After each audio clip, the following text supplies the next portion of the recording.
Hello everyone, welcome to the class once again. I hope you are doing good and you are the best of your health. I believe that you have watched the entire class of basic mathematics and you would have revised every part of it. Let's go ahead with some basic questions based upon basic mathematics which will entail us in understanding the concept and solving questions which will be further put up in coming subsequent chapters. Let's go ahead with the first question of the day. We have find the minimum and maximum values of the function y equals to x cubed minus 3x squared plus 6. See, this is the function which has been provided to us. We need to find out its maximum and minimum values. Now, first of all, see this function. This is what that has been provided to us. This is the function. Now, I told you all to find about the maximum or minimum value, we should have the idea of differentiation. And we have to again, second differentiation we have to perform so that we can know at which point it will be having a maximum value and at which point it is going to have a minimum value. So first of all, what you need to do, you need to perform differentiation. So dy by dx, that will come out to be 3x squared minus, keep this constant 3 as it is, 3 into 2x, and then constant differentiation is 0, so need not to worry about it. So this will come out to be 3x squared minus 6x. Next, I told you, you have to put it to equal to 0. So if I put dy by dx is equal to 0, see what I'm going to get? I'm going to get, implies that 3x squared minus 6x to be 0. So we need to find out for which value of x it will satisfy this equation. So if I take, you see 3x can be taken as common, so 3x x minus 2 is equal to 0. For this equation to satisfy, we should have either x equal to 0 or x equal to 2. So two values we are going to have, either x equal to 0 or x equal to 2. These are the two values which we are going to obtain. Now after this, we got two positions where the function dy by dx gets its value to be 0. Now perform second differentiation, d2y by dx2. See the function dy by dx, that is 3x squared minus 6x. If I do its second differentiation, I'm going to get 6x minus 6. So I'm going to get this as 6x minus 6. Now what do you do? Substitute x equal to 0 once, substitute x equal to 2 once. See what is the value of d2y by dx2 that you're going to get. Now if I substitute x equal to 0, the value of d2y by dx2 will come out to be 6 into 0, 6 minus 6. So this is the value that you're going to get, minus. That means second differentiation is negative, that means it's less than 0, that means it's a case of maxima. Hence, at x equal to 0, you are going to get the maximum value of the function. Now, what about x equal to 2? So, at x equal to 2, see here, at x equal to 2, what will be the value of d2y by dx2? So, you have to substitute the value of x equal to 2 here in this function. See the function d2y by dx2. This was given as 6x minus 6. If I put x equal to 2, 6 into 2, 12 minus 6, you're going to get a positive value. Plus 6 greater than 0, it's a case of minima. That is, at x equal to 0, the function is going to have a maximum value. At x equal to 2, the function is going to have a minimum value. So what I'm going to do, I'm going to rub all these parts and I'm going to substitute x equal to 0 and x equal to 2. So at x equal to 0, let us see what is the value of y. So x equal to 0 and x equal to 2, we have to substitute. It's a case of x equal to 0, case of maxima. So when x equal to 0, so let me first put x equal to 0, so I'm rubbing this part. I will use it later on. Y will come out to be 0 minus 0 plus 6. Now x equal to 2, you put up this value, y will be equal to 2 cube minus 3x square, that is 2 square plus 6. 2 cube is 8 minus 2 square 4 into 3 12 plus 6 8 minus 12 minus 4 plus 6 plus 2 again you got. So this is the minimum value because as at x equal to 2 we are going to have a minimum value. So this is minimum or minima, and this is the maximum value or the maxima. So y equal to plus 2 is the minimum value, y equals to plus 6 is the maximum value.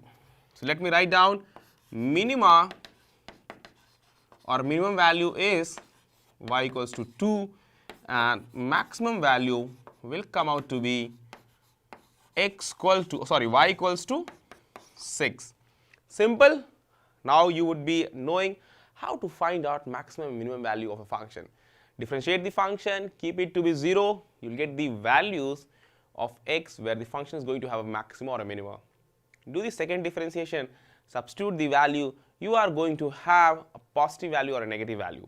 Positive value signifies you are going to have a minima, negative value is going to signify that you are going to have a maxima. Substitute the values, you are going to obtain the maxima or minimum value based upon this example that we have done. Easy to understand. Let's proceed with the next example. Let me clear the board for you all. Let me clear the entire board. Yeah, it's ready. Let's go ahead with the next problem.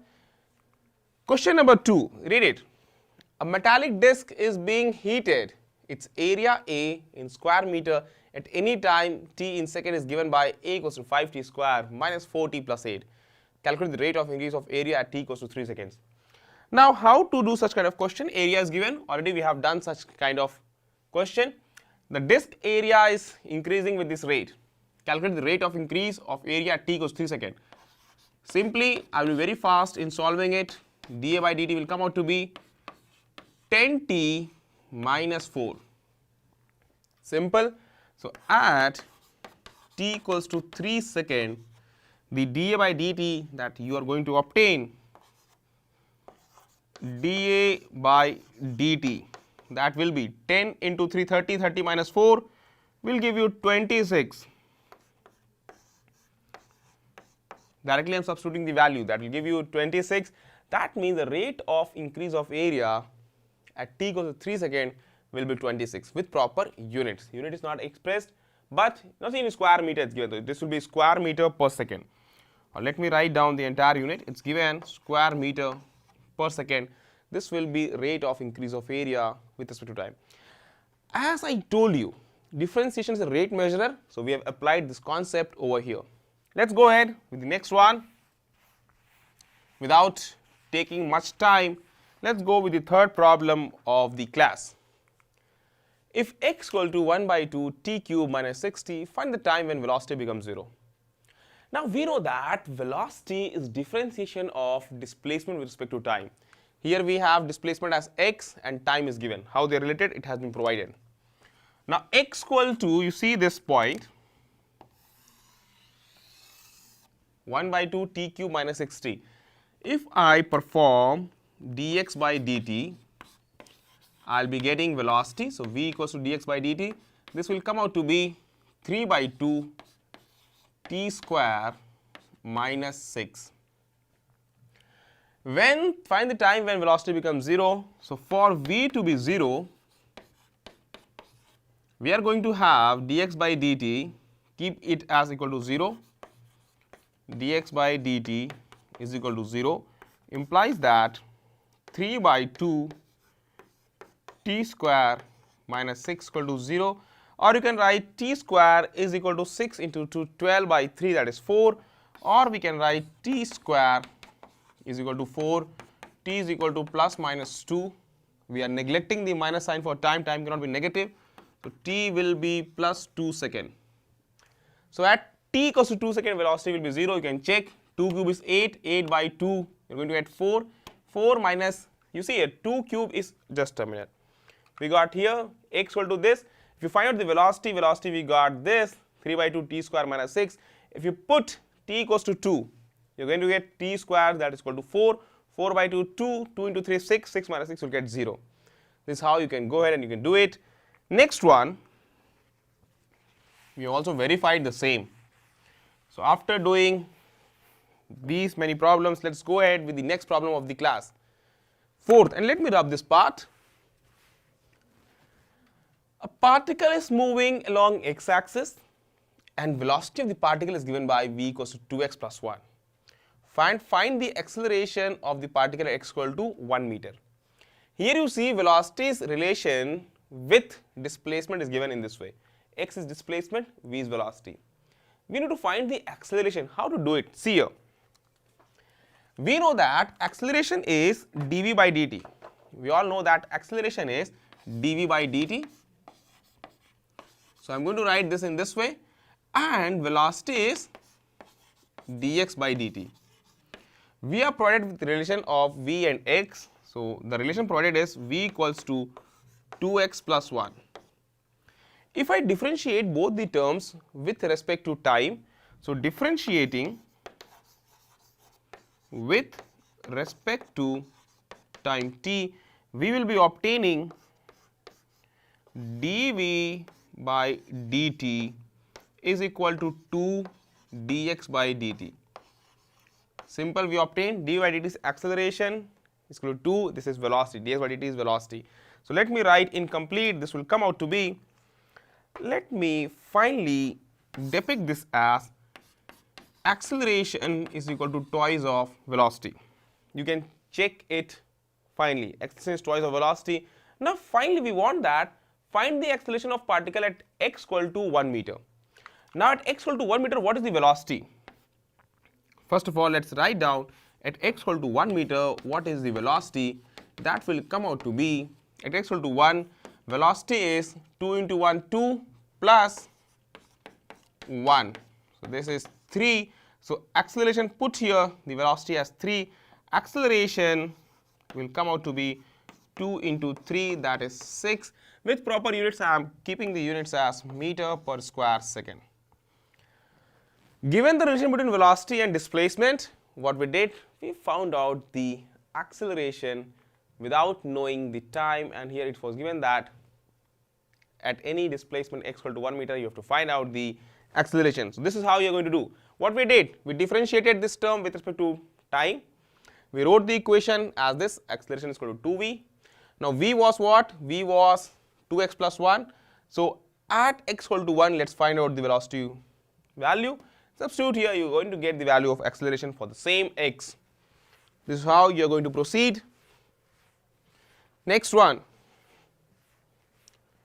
After doing all this, let's go ahead with the next one. Question number 5. A particle is moving along x-axis and position of particle is given by x equal to t square plus t plus 1. Then find the velocity and acceleration of particle at t equals to 1 second. Good question. Read it. Displacement relation with time is given. We have to find out acceleration of particle at t equals to 1 and velocity. So see here, first of all, I am going to differentiate. We know that velocity is equal to dx by dt. So we can write this as 2t plus 1. I have differentiated this function. See this function, I have differentiated this function. X equal to t square plus t plus 1. So this will give us 2t plus 1. So the velocity at t equals to 1, at t equals to 1 second, let me write down clearly, velocity will come out to be 2 into 1, 2 plus 1, 3 meter per second. Let's go ahead with the acceleration. Acceleration is dv by dt. Acceleration is dv by dt. V is given here in this way. Differentiated, you are going to get this as 2. That means acceleration is constant. It is not dependent on time. Acceleration is constant. So that means at t equals to 1 also, acceleration will remain the same. That is 2 meter per square second. We got this value. This is how we can find out the value of acceleration when all this data has been given. Differentiate the value of displacement with respect to time, you are going to get the velocity. After knowing the velocity, differentiate it with respect to time, you are going to get the value of acceleration. Substitute time, and accordingly you will be obtaining the required thing. Let's go ahead with the next one. Next question of the class. Let me rub this entire part. A particle is moving along x-axis and the velocity of the particle at any instant t is given by v equals to 2t minus 6. Find the acceleration of particle at t equals to 2 seconds. This time velocity is directly provided. We have to find out acceleration at t equals 2 seconds. Related question, not to worry. dv by dt is the acceleration. Go ahead, differentiate it. You are going to get this as 2. Again 2t minus 6, that means the acceleration is constant. It's a case of constant acceleration, and hence at t equals to 2 seconds also the acceleration will remain same. That will be equal to 2 meter per square second with proper SI unit. Simple question already we have done, so I'm not going to comment more on this. Let's go ahead with the next one. I hope that with all this you are going to connect how differentiation can be connected to find out some other variables like velocity and acceleration in our case. Find sine 270 degree. A different question based upon trigonometry. Sine 270 degree. Now we know for the values 0 to tan t, we know the values of the trigonometrical functions. For sine 270 degree, this can be written as sine 180 plus 90, not a problem. Sine 180 plus 90, this will give us, we know that sine pi plus theta is minus sine theta. This can be written as minus sine 90, or this will be equal to minus 1. Easy question, we converted 270 into proper angles and we got this value. I'm not going to comment more on this, it's very easy. Let's go ahead further with the next question. Find the values of cos 22.5 degree. Trigonometrical question, basic mathematics, and if you have seen all these things, you can easily solve this. Cos 22.5. Before doing the question, let me discuss a formula. Cos 2 theta is cos square theta minus sine square theta. Now here, can I write sine square theta as, sine square theta as 1 minus cos square theta? From here I am going to get this as 2 cos square theta minus 1. Cos square theta minus will become plus cos square theta, that will be equal to cos square theta plus cos square theta will become 2 cos square theta minus 1, and here we are going to have cos 2 theta. So for this, you see here, if I write cos square theta, this will be equal to 1 plus cos 2 theta divided by 2. Not a problem. 1 plus cos 2 divided by 2, that will be equal to cos square theta. Now you observe this, 22.5, that is half of 45 degree. Now if theta is 22.5, 2 theta will be 45 degree. If theta is 22.5, 2 theta will be 45 degree. Now that means if I write cos square theta here, that is cos square 22.5 degree. If I substitute cos square 22.5 degree, this will give me 1 plus cos 2 into 22.5 divided by 2. Not a problem, very simple, you can see here. 1 plus cos 2 theta divided by 2, cos 2 theta divided by 2. So cos 2 into 22.5 divided by 2. Let's go ahead. Comes out to be 1 plus cos 45. Cos 45 is 1 by root 2 divided by 2. This is cos square 22.5 degree. 1 plus root 2 divided by 2, and finally you are going to get cos 22.5 degree. This is equal to, take root 2 as LCM, you are going to get 2 root 2, and here you will be getting 1 plus root 2, and this entire you take power 1 by 2. This will be the value of cos 22.5. This is how you are going to solve it. So let me encircle this part. This is the final result for cos 22.5. Stepwise we proceeded. We actually saw the formula for cos square theta is 1 plus cos 2 theta by 2. Substituted the value of theta as 22.5. We have substituted here. This is cos 45. So cos 45 is 1 by root 2. take root 2 as the LCM, so root 2 plus 1, so 1 plus root 2 I've written, divided by 2 root 2, then take its entire under root, you're going to get the value of cos 22.5. You can also remember this value, it's very useful. In your mathematics, you'll find it very useful for the value of cos 22.5. Next one. Let's go ahead with the next question that we have. Solve the following: x square plus 4x minus 5 equals to 0. Quadratic equation. I have told you how to solve questions based upon quadratic equation. This is a simple quadratic equation. How can you solve it? X square plus 4x minus 5 is equal to 0. You have to think of a number whose product should be equal to 4, and two numbers you have to think, and whose sum should be equal to 5.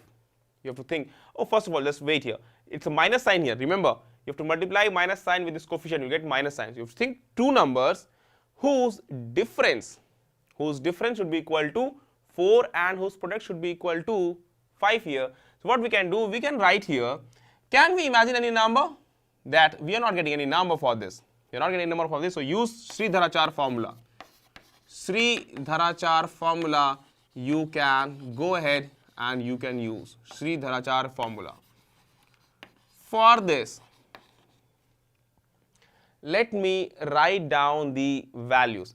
Or you can see here, can we do 5 minus 1? 5 minus 1 will be equal to 4, and 5 into minus 1 will give you minus 5. So you can use 5 minus 1 also, or you can use Sridharachar formula. This is an extra step. You can use either, you can use this, or you can see 5 minus 1. So I can write the entire equation as x square plus 5x minus 5 is equal to 0. Take x as common. We are going to get x plus 5, and here take minus 1 as common.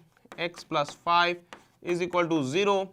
So you can write this as x plus 5 x minus 1, x minus 1 x plus 5 is equal to 0. So this multiple of two numbers can be equal to 0 if either of them is 0. So either x equal to 1 or x equal to minus 5. This is what you are going to get. Either x equal to 1 or x equal to minus 5. That will be the solution of this quadratic equation. Hope you have got how to solve the quadratic equation, and you can even use Sridharachar formula, that is x equal to minus b plus minus under root b square minus 4ac upon 2a. And you know each of the variables, what do they mean? I have told you in the class. Let's go ahead. After doing this, let's go ahead with the next one. Next problem. The acceleration due to gravity g at height h, that is g dash. Remember, this is given, this is g dash. I believe that you all clearly can see this is g dash. See this. At height h from the surface of radius r is given by g dash equal to gr square upon r plus h whole square, where g is the acceleration due to gravity on the earth's surface. Find out the value of g dash using the binomial theorem if h is far less than r. I have told you how to use the binomial theorem and binomial expression. Let's go ahead, let's use it. G dash equal to gr square upon r plus h whole square. G dash is equal to g r square upon r plus h whole square. Now for this, you see, if I divide the denominator by r square and numerator also by r square, see what I am going to get. I will be getting this as r plus h whole square divided by r square. If I do it, see, I can write this as g divided by, if I take r square inside, so I'll be getting 1 plus h by, now see here, h by r square. I have taken r inside, square is outside, so this will be 1 plus h by r whole square. The same term can be written as g 1 plus h by r power minus 2. So we got this. Here it is given that h is far less than r. So this number will be very much less than 1, far less than 1. If h is far less than r, So we can write implies that h by r will be far less than 1. The same function, the same equation can be written as here g dash is equal to g 1 minus 2h by r. Binomially expanding it, for the binomial expression we open, we are only going to consider this power and no higher powers of h.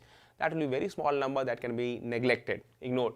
So g dash equal to g 1 minus 2h by r. This is what the result that we were looking for. Simple, we have used binomial expression. What we did, we saw the formula and then we simplified it in this way, proceeded, we got this 2 is multiplied here, so we have obtained g dash equal to g 1 minus 2h by r, ignoring the higher powers of h if we further expand it binomially. So this was all about the problems class of today's chapter, that is basic mathematics, and I believe that you would be practicing more problems on the same topic. I believe that it's easy and you will find that it's very easy to solve questions in which application of this chapter will be involved. So thank you everyone, wish you all the very best. I'll meet you in the next class. Thank you everyone.